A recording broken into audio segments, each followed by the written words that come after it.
नमस्कार, स्वागत आहे तुमचं महाराष्ट्र दर्पण 24 या न्यूज चॅनलमध्ये।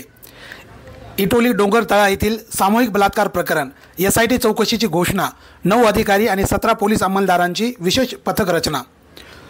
जिंतूर तालुक्यातील इटोली डोंगरतळा शिवारात घडलेल्या सामूहिक बलात्काराच्या भीषण घटनेनंतर पोलीस प्रशासनाने गंभीर दखल घेतली असून या प्रकरणाच्या सखोल चौकशीसाठी विशेष तपास पथक एसआयटी स्थापन करण्यात आली आहे। या एसआयटीमध्ये 9 वरिष्ठ पोलीस अधिकारी आणि 17 पोलीस अंमलदारांचा समावेश असून जिल्हा पोलीस अधीक्षक रवींद्रसिंह परदेशी यांच्या मार्गदर्शनाखाली तपास कार्यवाही सुरू करण्यात आली आहे।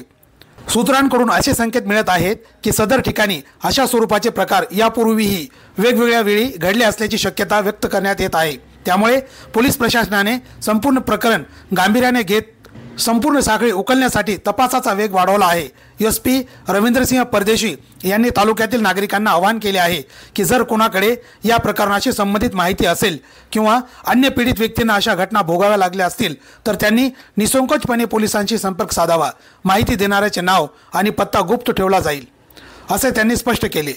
तसेच नागरिकांना थेट संपर्क साधण्यासाठी पुढील प्रकारे क्रमांक उपलब्ध करून देण्यात आले आहेत।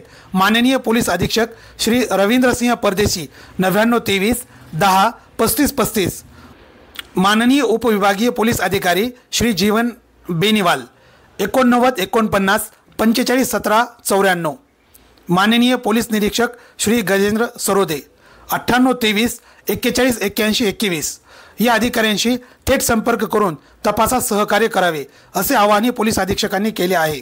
दरम्यान एसपी रवींद्रसिंह परदेशी यांनी स्वतः घटनास्थळाला भेट देऊन पाहणी केली असून तपासासाठी आवश्यक पुरावे संकलित करण्याचे निर्देश दिले आहेत। संपूर्ण जिल्हा पोलीस यंत्रणा या प्रकरणाबाबत सजग असून भविष्यामध्ये अशा प्रकारच्या घटना घडू नयेत यासाठी सर्वतोपरी खबरदारी घेतली जात आहे। इटोली डोंगरतळा येथे घडलेली ही घटना अत्यंत संतापजनक आहे। प्रशासनाने वेगाने कारवाई करून एसआयटी नेमल्याने पीडितांना न्याय मिळेल अशी जनतेमध्ये अपेक्षा निर्माण झाली आहे। ब्युरो रिपोर्ट, महाराष्ट्र दर्पण 24। जिंतूर पोलीस स्टेशन हद्दीतील भोगाव या गावाच्या जवळील जंगलात एक तरुणी फिरायला आलेली असताना 14 तारखेच्या सकाळी 6 मुलांनी त्यांना घेरून त्यांच्यावर तिच्या मुलीवर शारीरिक अत्याचार केले आणि त्यानंतर मुलीने घाबरून जाऊन कोणालाच सांगितलेले नव्हते, परंतु गोपनीय माहिती मिळाल्याबरोबर सहाय्यक पोलीस अधीक्षक जिंतूर आणि पोलीस निरीक्षक जिंतूर यांनी वेगाने चौकशी करून या आरोपींना ताब्यात घेतलेले असून संबंधित अत्याचारित पीडित मुलीची फिर्याद घेऊन त्यानुसार गुन्हा दाखल करण्यात आलेला आहे। या मुलीला शारीरिक अत्याचार करून यांनी तिच्याकडून 5000 रुपये देखील काढून घेतलेले होते। यापैकी तिघांनी शारीरिक अत्याचार केला, इतरांनी त्यासाठी मदत केली।